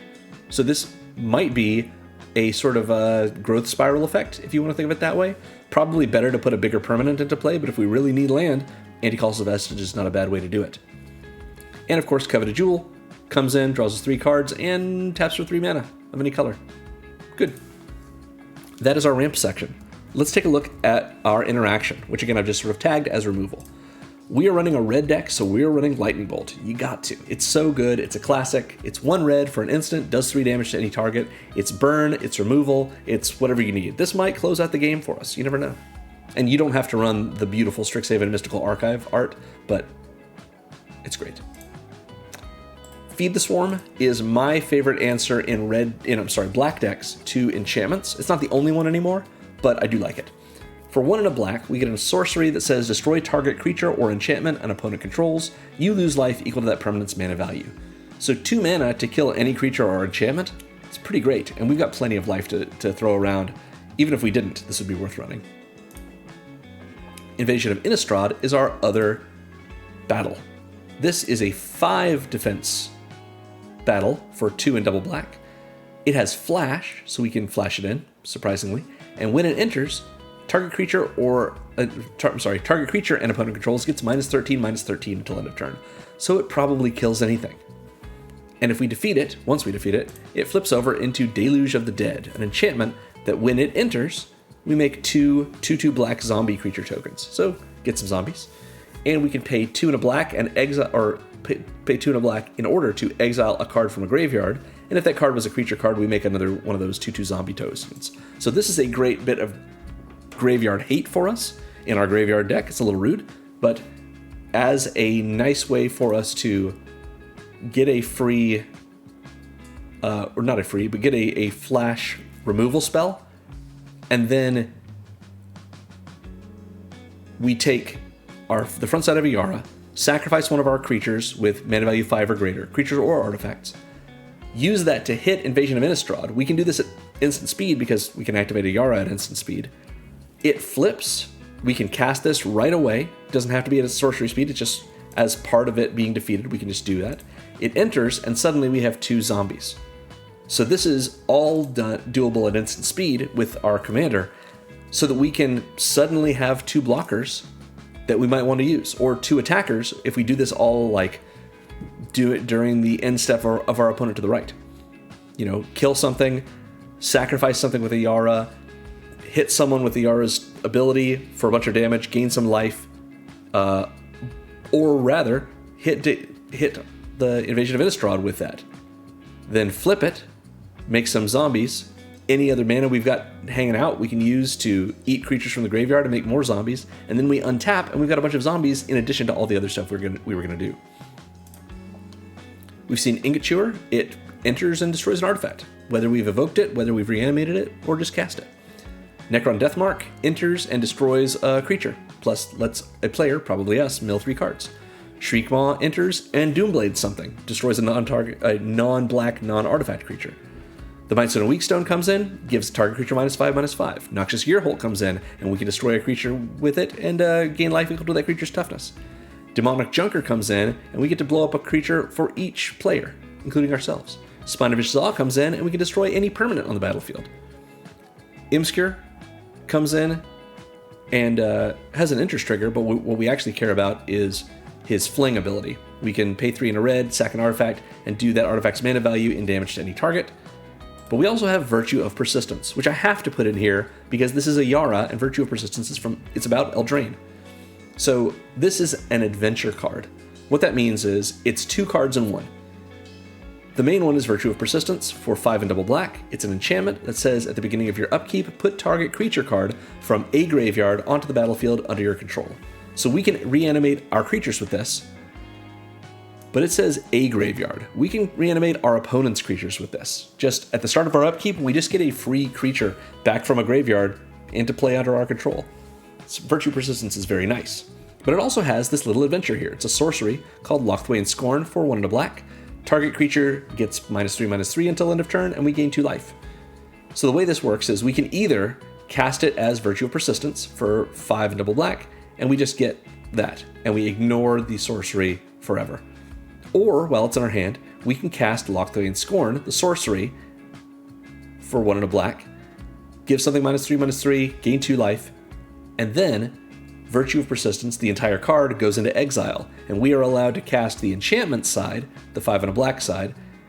Even if it's that same turn, we're allowed to cast it from exile. So similar to Warp, except that Warp asks you to do it on a later turn, we can cast the adventure and then the full card, or we can just cast the full card. We cannot cast the adventure once Virtue of Persistence is already in play. So either Lockthwain Scorn and then the Virtue, or just the Virtue. If you want to cast the Scorn, it's got to be in your hand. Sweet. We are running 1 Wrath in this deck, just the 1, and it's Invasion of Fiora. We already saw it. We can kill all non-legendary creatures, all legendary creatures, or both. And then, of course, we can flip it into Marchesa. We love Marchesa. So those are our support sections. We're going to go through several sections that supplement our game plan, or really supplement our understanding of our game plan. We're going to start with our section on cheats. These are all cards that we are able to get either themselves or another card into play for a reduced cost. And this does not include the cost-reduced cards like Metalwork Colossus or like Imscare, which has affinity for artifacts. These are all at a specific reduced cost, not just a cost reduction. Mostly. So, Weftstalker Ardent, we can warp in for 1 red. Warp is pretty good for that. Ingot Chewer, we can evoke for 1 red, and we just sacrifice these things to our commander and dome someone. It seems good. Perigee Beckoner also has warp for 1 in red. Perforos lets us, rather than bring it in for cheaper, we can bring other red creatures and artifact creatures in for just 2 in a red. We do have to sacrifice them at the beginning of the end step, but we can do that at instant speed for a blocker, and then sacrifice it to our commander, which is the whole point of this cheat section. Shriekmaw, as well, evokes for 1 in a black. Anti-Causal Vestige has warp for 4. Crabomination has Emerge from Artifact, which is technically a cost reducer, sort of, but it's a different cost, so a little bit different.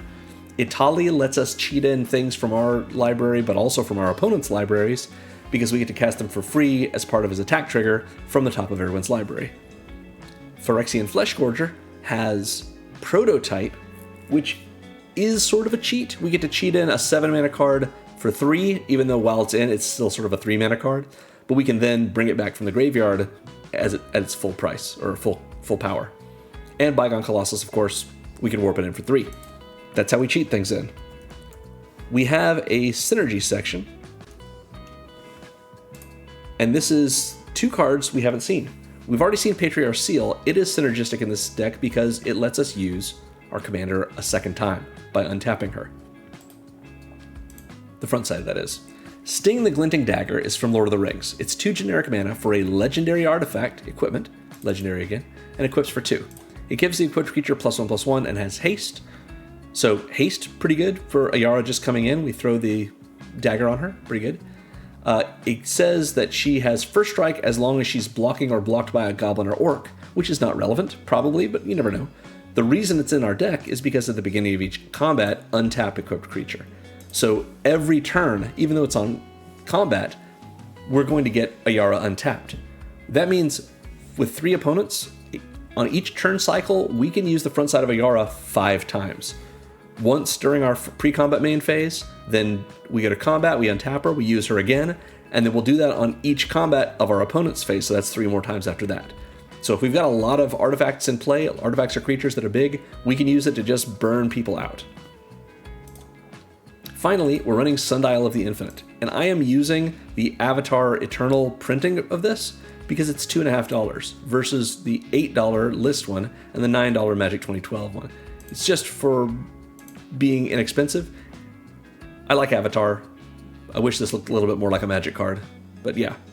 For 2 generic mana, this is an artifact that if we pay 1 and tap it, we end the turn. Activate only during your turn. End the turn means we exile all spells and abilities from the stack, we discard down to our maximum hand size, damage wears off, and this turn until end of turn effects end. So we just get to snap and it's over. The turn's over. We can only do it during our turn though.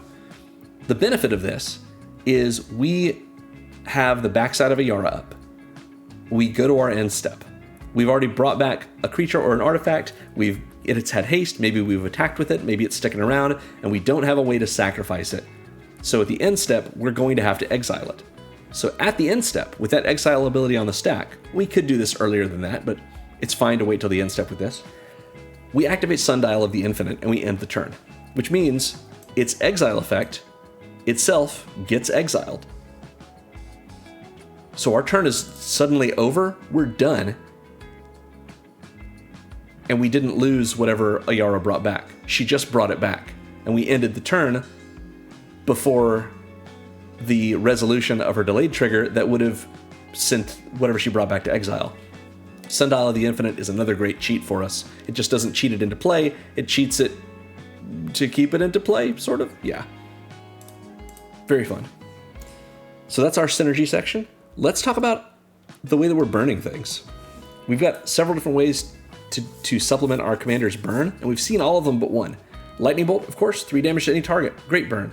Protection Racket, it's not exactly burn because it's our opponent's paying life, but in this deck it feels similar. Wefstalker Ardent is burn. It's doing damage to each opponent every time our creatures and artifacts enter. Knight Paladin enters and does 4 damage to each opponent. Combustible Gear Hulk, if the target player chooses not to let us draw 3 cards, they're going to take damage equal to the total mana value of the 3 cards that it mills for us.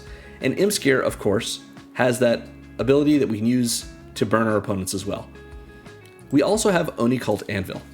For a black and a red, we have an artifact that says whenever 1 or more artifacts we control leave the battlefield during our turn, we can create a 1/1 colorless construct artifact creature token, but only once per turn. We can also tap it and sacrifice an artifact to deal 1 damage to each opponent, and we gain 1 life. So it's another outlet for us to sacrifice our things, and it's a way for us to take advantage of our artifacts leaving the battlefield during our turn. It does say leave the battlefield, not just die or go to the graveyard. So this will trigger if the backside of Ayara does exile one of our artifacts after she's brought it back. Interestingly, Oni Cult Anvil should be a payoff. So now we do have 12 payoffs in the deck. There you go. Sorry about that. I usually get these tags pretty good, but there it is. Anyway, that is our burn section. Let's talk now about those sacrifice outlets. We've already seen Oni Cult Anvil, we just did. It lets us drain our opponent or burn our opponent for 1 and we gain a life. Slowbad lets us sack an artifact to make mana equal to its mana value that we can only use on artifact spells and artifact abilities. Kethek gives us a trigger at the end step to sacrifice something in order to go find a non-legendary creature with lesser mana value. Bontu lets us sacrifice any number of permanents and draw that many cards. Crabomination lets us emerge from an artifact, sacrificing it in the process. Imskir lets us sacrifice artifacts to fling them, essentially, based on their mana value at any target. And Metalwork Colossus lets us sacrifice 2 artifacts in order to bring it back to our hand from our graveyard. So that covers our sack outlets section. But what's another way for us to get cards into the graveyard? Well, here are some cards that can get themselves into the graveyard. Mindstone, of course, we can sack it to draw a card. Burnished Heart, we can sack it to double Rampant Growth. Ingot Chewer and Shriekmaw both have Evoke, so those will put themselves in our graveyard if we were to not sacrifice them with their trigger on the stack. Necron Deathmark lets us mill 3, or lets us have target player mill 3, which will probably be us. Combustible Gear Hulk, if it doesn't let us draw 3, we're going to be milling 3, so that puts cards in our graveyard. And of course, Ruin Grinder lets us Mountain Cycle it, but also lets us discard our hand when it dies. So yeah, that covers our graveyard section. We have some recursion in this deck. We've seen all but one of them. Vat of Rebirth, of course, when our artifacts and creatures go to the graveyard from the battlefield, it gets oil counters, then we can spend 3, tap it, and remove 3 oil counters to reanimate a creature. That's good. And Recur lets us cast artifacts from our graveyard or our hand whenever it attacks by paying life, equal to the mana value of the thing we want to cast. Bantu recurs itself because when it dies or is put into exile from the battlefield, we can put it on the third of our library, or third from the top of our library, which is not real recursion, but it means we haven't lost Bantu to the exile effect from our commander's backside whenever that were to happen. Perigee Beckoner gives us a scam effect, which is just great great recursion. Virtue of Persistence lets us reanimate a creature from anyone's graveyard at the start of our upkeep. Every turn, every one of our upkeeps. Phyrexian Triniform lets us encore it if we really want to spend 12 mana, which we might. It's still a lot of value for it. And Metalwork Colossus lets us bounce it back from our return it from our graveyard to our hand by sacrificing 2 artifacts. We also have Nim Deathmantle, which seems strange in this deck, but it helps a lot. For 2 generic mana, we get an equipment that equips for 4, so kind of expensive. And it gives the equipped creature +2/+2, Intimidate, and makes them a black zombie. Is that relevant? Meh. Not necessarily, but they are a black zombie. They have Intimidate, which means they can't be blocked except by artifact creatures and/or creatures that share a color with them. So Ayara, on her front side, would only be able to be blocked by artifact creatures or black creatures. On her backside, she would be able to be blocked by artifact creatures, black creatures, or red creatures rather. Anything that's either an artifact, red, or black could block the backside of Ayara, but it does give +2/+2.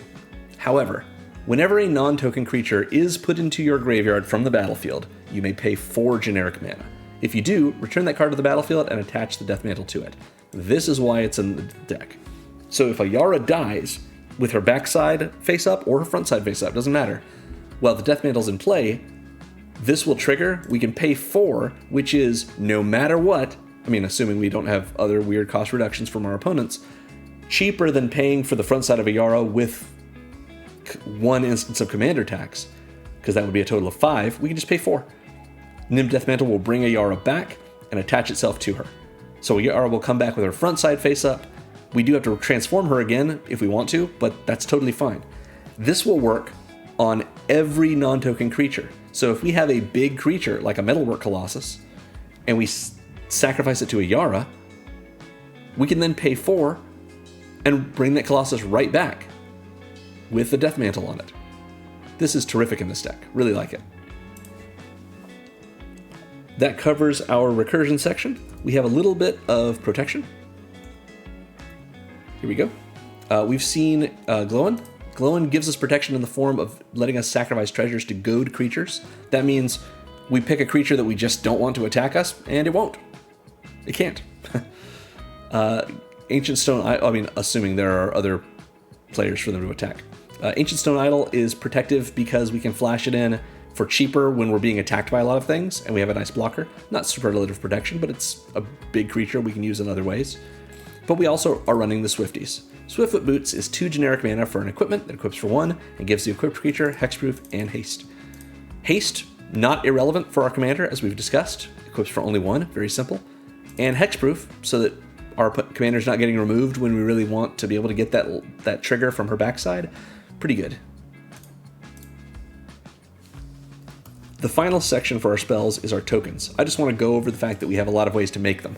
Oni Cult Interval lets us make a construct once per turn when our artifacts leave the battlefield. Invasion of Innistraad's backside makes zombies and can help us make more by hating out graveyards. Phoenix Fleet Airship makes copies of itself as long as at our end step we had already sacrificed something this turn. Goldless Triad has Myriad and lets us have token copies of itself. Mirror Works, we get to Pay 2 when our non-token artifacts enter and make a copy of those artifacts. Mishra Self-Replicator, of course, lets us pay 1 when we cast a historic spell to make a copy of the Self-Replicator. Mirror Battlesphere comes in, makes 4 mirror for us, little ones. Phyrexian Triniform dies and makes 3 Phyrexian Golems that are 3/3s. Triplicate Titan dies and makes 3 Golems, 1 with Vigilance, 1 with Flying, 1 with Trample. And Ancient Stone Idol dies and makes a 6/12 Trampling Construct. So that covers all of the spells in this deck. As we always do, we're going to talk now about our lands. We're running 20 basics, which is a number that I really like to use. We are very heavily black in this deck. So we've got 19 cards that are black and 14 that are red. I guess not that heavily, but a little more heavily. I just wanted to go heavier on the black, not just because of our land mix here, but also because our commander, we need the red to transform her, but we need double black to get her out. So we want to make sure we get double black as fast as we can so that we can get her out on turn 3. So we're running 8 mountains, 12 swamps. The mix turns out to be pretty great. We've got a lot of our colors and a deck that doesn't require that much when it comes to colors, so we're doing fine with this. And of course we're running Throne of Eldraine lands because that's where Ayara originally comes from. We're running Canyon Slough. This is a bicycle land. This is a land that comes in tapped, but it is a swamp and a mountain. It has basic land types. So it will just inherently tap for black or red, and it's a tap land for us. That means it's better than any kind of like fetch land we could be using, because those usually bring a land in tapped as well and can only find something that is a basic, unless we're running like a, like an Arid Mesa or something, one of the nice fetch lands. Something like an Evolving Wilds, this is still better than it, because even though it brings in a land tapped, even though this land comes in tapped, so too would the Evolving Wilds, and the Evolving Wilds would only find a mountain or a swamp for us. I know that same is not true for something like Fabled Passage, but this still works for us. It also cycles for 2 generic mana, so we can discard this if we don't need a land, maybe it's later in the game, pay 2, discard it, and draw something different. But if we search our library for a basic, we can't find this, we can only find something that has got basic types and find this. So yeah, being able to Lay of the Land or Rampant Growth won't let us find the Canyon Slough, but pretty good to have. We are running a check land because we've got 20 basics, and actually 23 lands that have basic types. So Dragonskull Summit comes in untapped if we control a swamp or a mountain, and it taps for black or red. Otherwise, it's a tap land, which is fine.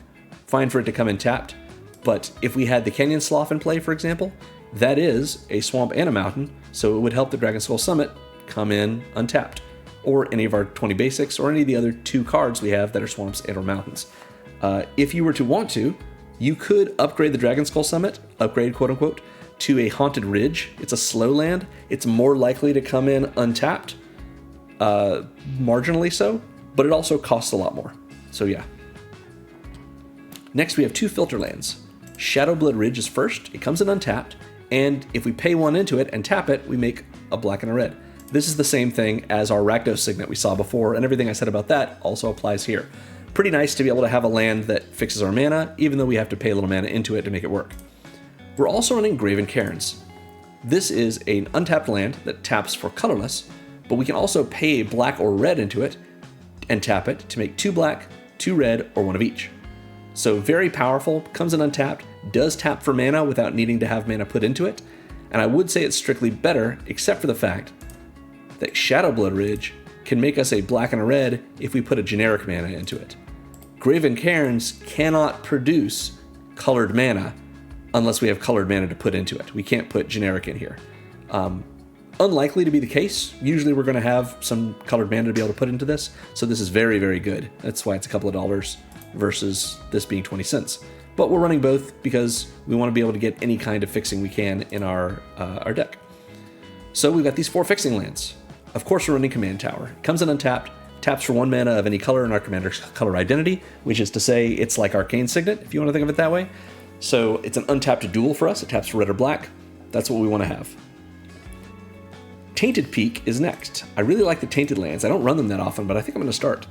This is an untapped land that taps for colorless, or it taps for black or red if we control a swamp. Just a swamp, that's all we need. So if we control one of these 12 basic swamps, Tainted Peak will tap for black or red. If we control the Canyon Slough, it's a swamp, so Tainted Peak will tap for black or red. Otherwise, it taps for colorless and no colored mana, which is not terrific if we really need the colored mana, but it's not very often that that's going to happen. It's pretty good for this deck. Next, we are running Temple of the False God. I know not everyone likes this card, but I think it's very solid for the power level of decks that I build. This is an untapped land that taps like Sol Ring for 2 colorless mana. So it's a soul land, but only if we control 4 other lands or more. So you have to control 5 or more lands in order to activate it at all, but it counts itself. So not great if it's like one of 2 lands in your opening hand. It's not probably going to do anything for you that game, because you're probably not going to get off the ground with that game. But if you were to draw this on turn 5, or have it on turn 8 even, with the big mana we have in this is 1 land that taps for 2, doesn't require any mana to be paid into it for that, so it's ramp on a land.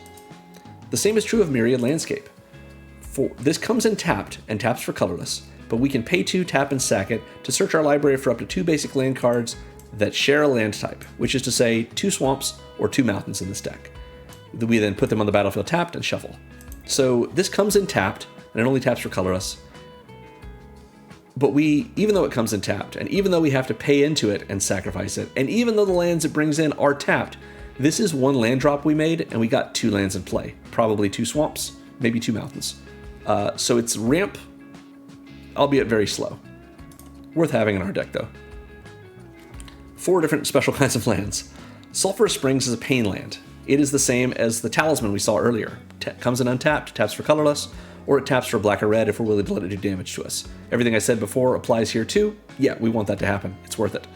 And then what a great reference to the original Phil Foglio Sulphurous Springs art. Love it.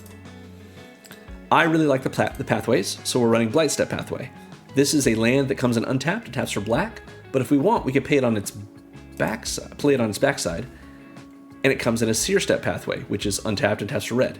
We don't get to choose this on the battlefield, it's just whenever we put it into play, but whichever one we choose is the one we're going to need the most at the moment, so pretty good flexibility. So I think it's the most expensive land we're running of these sort of lands that can tap for either of our colors.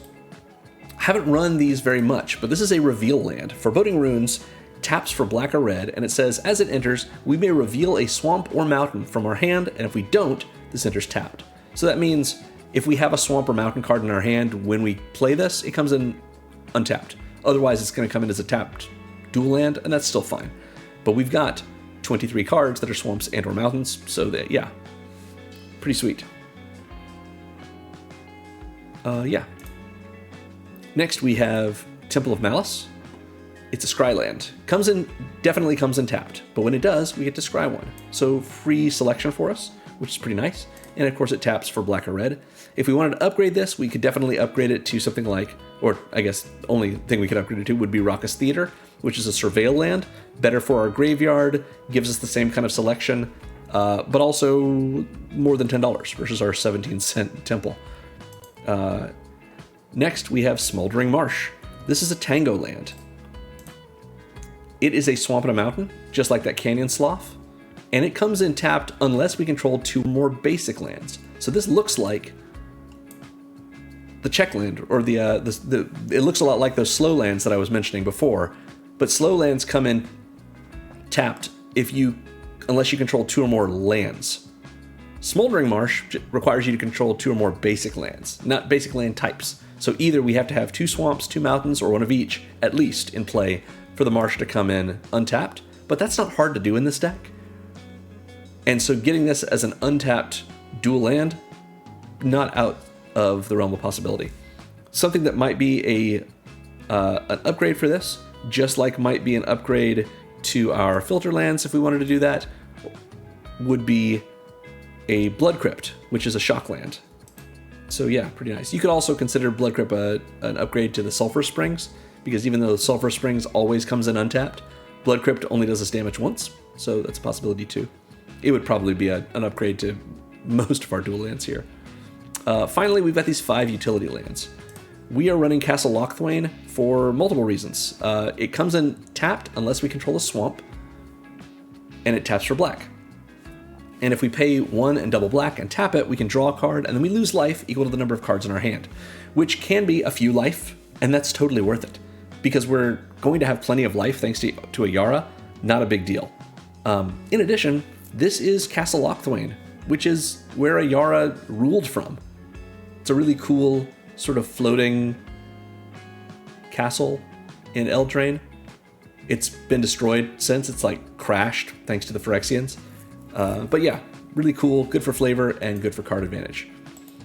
I like to run Demolition Field in most of my decks. It comes in untapped and taps for colorless, or we can pay 2, tap and sack it to destroy a non-basic land an opponent controls. I know we're running Spine of Ishsaw as a way to destroy lands. We don't typically want to destroy lands. That's not really what my decks are about. But sometimes an opponent's running something that's problematic that can make it so they either win very quickly or stop us from winning, like a Glacial Chasm, like a Rogue's Passage, like a Maze of Ith, something along these lines. Not really something that's fixing their mana, but something that's annoying. So Demolition Field, if we pay 2, tap and sack it, we can blow up a non-basic, and then that non-basic's controller gets to search for a basic and put it on the battlefield untapped and shuffle. And so do we. So neither player is down a land. We both have basics in play, assuming we had basics left in our library, rather than these non-basics. And so it just helps us deal with something problematic. I know some people might say, oh, you've only got 1 card in your library that can deal with these sorts of things. Correct. I don't want to be the kind of person that's blasting out people's lands all over the place. And if they have a problematic land in their deck, they have just as much of a chance of drawing that as we have of drawing Demolition Field. 1 in 100. So next up is Phyrexia's Core. This is an untapped land that taps for colorless, and we can pay 1, tap and sack it, sack an artifact rather, to gain a life. This is just an extra way for us to have a sacrifice outlet in our deck. We've got a lot of artifacts in this deck, more in fact than we have creatures.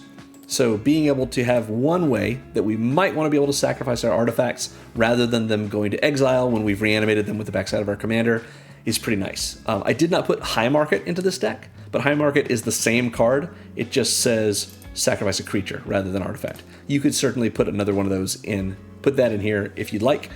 But I really liked the non-basics that I chose, and I didn't want to go down below 20 basics. Witch's Clinic is, I think, the most expensive land in our deck. It comes in untapped and taps for colorless, but we can also pay 2, tap it to give our commander lifelink until end of turn. That means when Ayara does her burn effect, when we sacrifice like an artifact or a creature, and we do damage equal to an opponent and gain that much life, we'll gain that much life twice. Because we'll gain life from Ayara's ability, but also gain life because that ability did damage, and Ayara has lifelink. So being able to throw an extra 3 mana, essentially, to and activating the clinic, so we're not tapping it for mana, to get lifelink off of Ayara when we're sacrificing like a 9/9 or a 9 mana spell or a 9 mana permanent or a 10 mana permanent, something like that, it can be really useful for us. Finally, we have one more swamp in our deck. This has the swamp type. It's Witch's Cottage, also from Throne of Eldraine. It enters tapped unless we control 3 or more other swamps. So this is probably going to come in tapped, but it might not. And if it doesn't, we can then put target creature card from our graveyard on top of our library. So a little bit of very slow recursion for us, in that it replaces our next draw essentially with one of the creatures we had in our graveyard. Witch's Cottage would be something great to cut if you wanted to put in High Market rather than Phyrexia's Core, but I thought it was a good inclusion. Seems fun. It is one more swamp for us, and it's from Throne of Eldraine, just like Ayara. And that sums it up. Again, I'm making a deck for each March of the Machine legend, so let me know in the comments if you'd like to see a specific commander or deck style, and I'll see what I can do about building it. Thanks for watching, everyone. Make sure to like and subscribe, ring that little bell to get notified for when I post another video, and remember, magic is fun. You should play more Magic.